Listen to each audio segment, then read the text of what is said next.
Pra pegar aqui. Senadora, cara, você foi a primeira e única mulher a estar de frente da CCJ, não é? Eu confesso que eu não sei exatamente qual que é o trabalho da CCJ. O que faz a CCJ? Bom, primeiro, Igor, dizer, mais uma vez agradecendo a oportunidade de estar aqui e já pedindo paciência a todos que estão nos assistindo, dizer que eu tive muitas primeiras vezes na minha vida. Espera, presta atenção que eu vou explicar o que é isso. Tá. Vamos com calma. Sem saber e de nada, não foi nada proposital na minha vida. Eu virei a primeira mulher prefeita da minha cidade natal, Três Lagoas, que é divisa aqui com o estado de São Paulo. Fui reeleita prefeita, com mais de 70% dos votos. Fui a primeira vice-governadora do meu estado. Como senadora da República, fui a primeira mulher a presidir a Comissão de Combate à Violência contra a Mulher. Esse é um assunto delicado, que lá na frente, na conversa, acho que vale a pena a gente tocar. Vou anotar. Né? Porque, assim, muito triste a realidade do Brasil e as pessoas têm um número que depois eu vou dar, que vai assustar todo mundo, mas que é importante, né? Todos os nossos jovens que têm irmãs, que têm mães, né? Enfim, que têm avós, é importante. Depois, eu fui a primeira mulher a presidir a comissão mais importante do Congresso Nacional, que é a CCJ, que eu vou explicar o que é a Comissão de Constituição e Justiça. A primeira líder da bancada do MDB, a primeira líder da bancada feminina e a primeira mulher a ter coragem em 198 anos de história do Senado. O Senado vai fazer quase 200 anos, como a nossa independência, a ter coragem de ser candidata, uma mulher candidata à presidência do Senado e, portanto, do Congresso Nacional. Mas vamos voltar à CCJ? Realmente tem um monte de primeira vez aí. Um monte de primeira vez, né? Essas primeiras vezes, elas foram surgindo na tua vida por influência, por exemplo, as pessoas... Era sempre uma vontade tua quebrar essas barreiras ou as coisas foram acontecendo? Um misto de cada coisa. Primeiro que eu nunca me imaginei desse lado do balcão, né? Eu sempre fui um ser político. Sempre, porque eu tenho um pai que fez política a vida inteira, morreu dentro da política. Aos 5 anos de idade, meu pai foi eleito prefeito e não parou. Então, eu via na figura masculina do meu pai alguém que era um ser político e eu fazia política nos bastidores. Quando eu tinha 14 anos, eu sou bem mais velha que você, por isso que eu falei que você denunciou a idade, com esses planos reais da vida, eu pedi autorização para minha mãe, eu tinha 14 anos, para ir para as ruas lutar por direta já, por democracia. Eu era daquela que ligava o som, que segurava a bandeira, que empacotava santinho para poder distribuir, que ajudava as mulheres a serem candidatas. Então, eu fazia... Mas eu comecei a dar aula muito cedo. Você falou de números, comecei a dar aula praticamente em 1992. Eu tinha 22 anos de idade, eu estava no banco de uma universidade dando aula, porque eu entrei na faculdade com 16 anos, me formei com 20 para 21 anos, na Universidade Federal do Rio de Janeiro. Sim. E cheguei no meu estado, comecei a dar aula.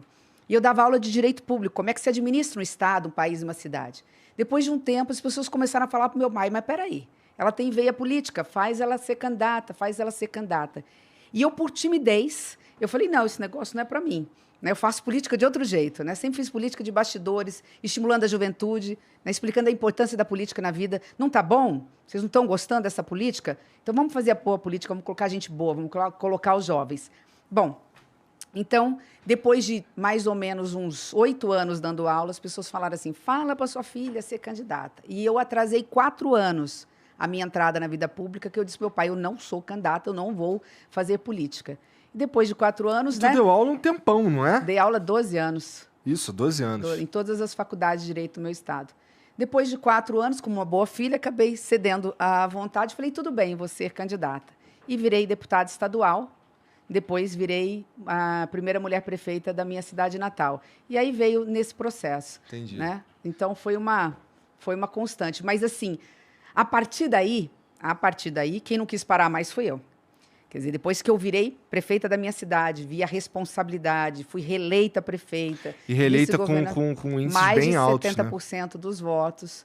Eu tive a oportunidade de ser talvez uma das únicas cidades do Brasil que colocou naquele momento uma mulher de vice. Então, eu fui candidata a prefeita na minha reeleição, nós estávamos tão fortes que eu coloquei uma mulher de vice naquela época e fomos eleitas. E o meu município, por conta disso, ficou praticamente 4 mandatos sendo governado por mulheres. Então, assim, fico muito feliz com isso.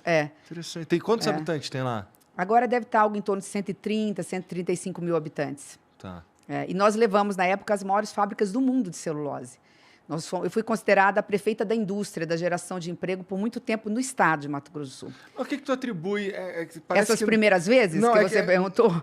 Não, peraí. É que você, na segunda, na reeleição, tu é reeleita com 76%. Não é isso? 76%. A que tu atribui, assim, toda essa galera gostar tanto do teu trabalho? Muito suor. É, muito suor. 24 horas por dia trabalhando. É que muito suor, Simone, quando você fala assim, muito suor, não traduz de forma prática. Vamos lá. O que é muito suor?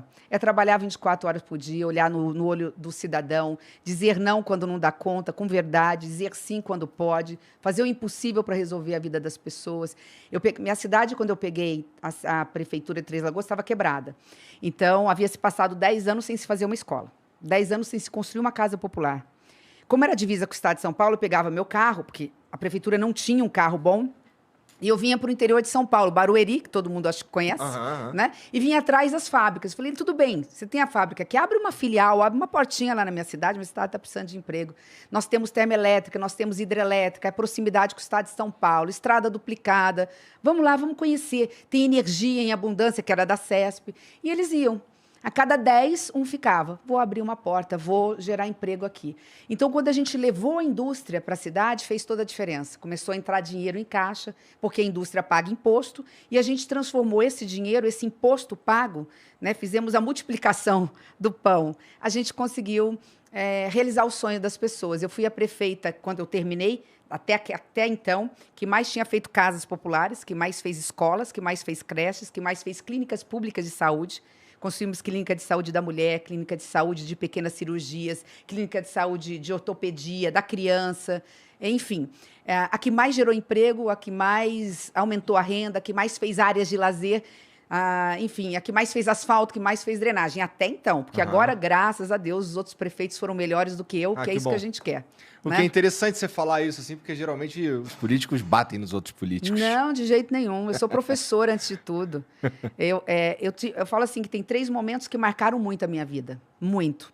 Que me transformaram no ser melhor do que eu sou. Todos nós nascemos como crianças egoístas, né? Egocêntricos. Ainda mais numa casa que não falta pão. Na minha casa nunca faltou pão. Mas eu tive 2 grandes valores dentro da minha casa. Meu pai, com espírito público, um homem público com 40 anos de vida pública, nunca teve uma mancha na vida dele. E minha mãe, muito religiosa. Então, ela dizia assim, minha filha, ninguém é feliz vendo a infelicidade dos outros. E meu pai dizendo, o dinheiro público, quem tem poder é para servir, não para ser servido. O dinheiro é do povo, você tem que colocar onde o povo precisa. Então, eu fui criada dessa forma. Mas tem 3 momentos na minha vida que eu acho que me transformaram para melhor, enquanto ser humano. Um foi sala de aula, professora.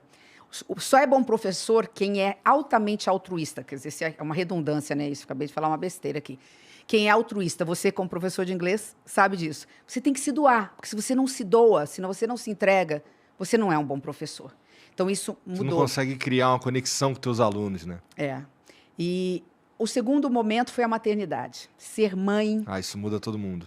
Muda. Mudam como pai, como mãe, mas como mãe eu acho que é por conta daquela coisa umbilical, eu não tenho a menor dúvida que para mãe é ainda mais eu não sei, porque para mim mudou a minha vida mesmo. Mas a mãe, nossa, as transformações da mãe são inclusive físicas, né? Você já é pai, então? Sou pai de 2. Olha, eu tenho 2 também. Então, é que para mulher, de fato, né? É inclusive físico. Nesse momento da maternidade, eu comecei a sentir a dor de outras Marias, de outras mães. Eu tenho 2 Marias dentro de casa, minhas filhas, de outras mães. Então, assim, eu sei o que é a fome de um filho. Quando eu dava de mamar e estava voltando do trabalho e tudo mais, Maria Fernanda está chorando de fome, Maria Eduarda precisa... Eu senti, eu queria 10 minutos, né, de atraso para dar de mamar. Aí a gente fica imaginando o que é a dor hoje de uma mãe que não tem o que dar de comer para o seu filho. Elas são próximas, as 2? 3 anos de diferença exatas.